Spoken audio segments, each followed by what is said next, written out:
கர்த்தருடைய பரிசுத்த நாமத்திற்கு ஸ்தோத்திரம் உண்டாவதாக. பிரியமானவர்களே, உங்களை மறுபடியும் வாழ்த்துவதில் மிக்க மகிழ்ச்சி அடைகிறேன்.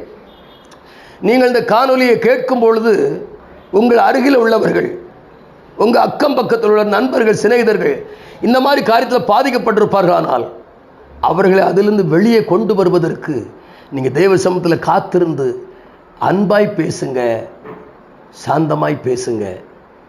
ஏன்னா நான் ஒரு வசனத்தை வாசிக்கிறேன், கவனிங்க.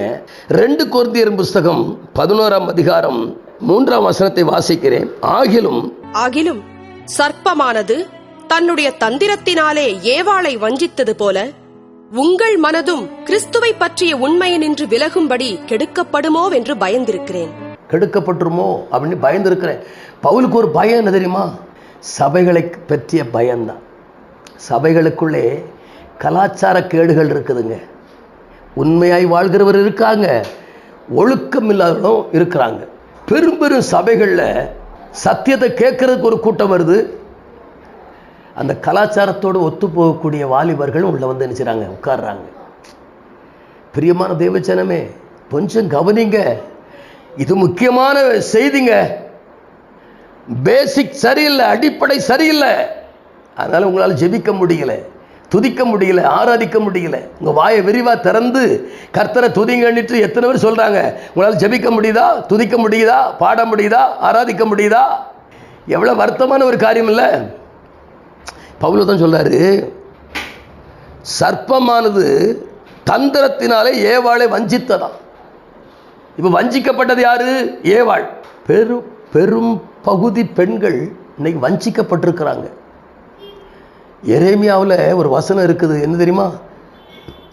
ஒரு மனைவி தன் புருஷனுக்கு துரோகம் செய்வது போல நீங்கள் எனக்கு துரோகம் செய்தீர்கள். எப்படி பாருங்களேன், அப்படியே ஆதங்கத்தை பாருங்க, அப்படி வேதனை பாருங்களேன். ஒரு மனைவியானவள் தன் புருஷனுக்கு துரோகம் செய்வது போல நீங்கள் எனக்கு துரோகம் செய்தீர்கள். துரோகம், வஞ்சகம்.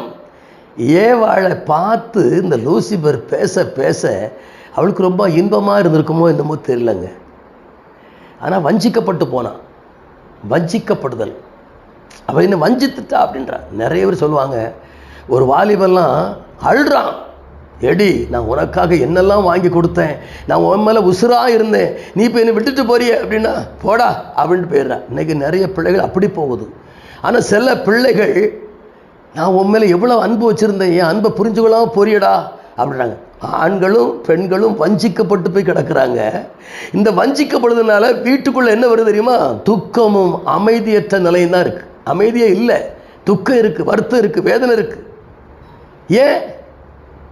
தாம் பிள்ளையோ, தான் கணவனோ, தான் மனைவியோ, யாரோ வஞ்சிக்கப்படுறாங்களே. அந்த வஞ்சகத்திலிருந்து வெளியே கொண்டு வர வேண்டுமே. தான் வஞ்சிக்கிற ஆவிகளுக்கு இடம் கொடுக்குறாங்கல்ல. அப்போ அசுத்த ஆவி, வஞ்சிக்கிற ஆவி வஞ்சகமாக அந்த எண்ணங்களை, நினைவுகளை அப்படி அழகாக ஒரு பக்கம் திருப்புவான். சில பையெல்லாம் பாருங்க, அவன் என்னையை பார்த்து சிரிக்கிறாம்மா, இந்த பிள்ளை என்னையை பார்த்து அவன் சிரிக்கிறாம்மா, ஒருத்தருக்கு ஒருத்தர் அப்படியே சொல்லிகிட்டே இருப்பாங்க. காலப்போக்கில் கடைசியில் பார்த்தாச்சுன்னா பிசாசு உள்ளே வந்து அவங்கள நினைச்சது கெடுத்துப்படும். அருமையான தேவஜனமே, சர்ப்பம் தன்னுடைய தந்திரத்தினால ஏவாளை வஞ்சித்தது போல நீங்க வஞ்சிக்கப்பட்டு விடுவீர்களோ என்று சொல்லி கொரிந்து சபையை குறித்த ஒரு பாரத்தில் அவர் இப்படி எழுதுகிறார். பிரியமான தேவஜனமே, உங்க வாழ்க்கையில இப்படி வஞ்சகமான காரியத்துக்கு இடம் கொடுத்துருக்கீங்களா? அப்படி இடம் கொடுத்தீங்கன்னா இன்றைக்கே மனம் திரும்புங்க என்று இயேசுவின் நாமத்தில் உங்களை அன்போடு கேட்டுக்கொள்ளுகிறேன். நாம் ஜெபிப்போம்.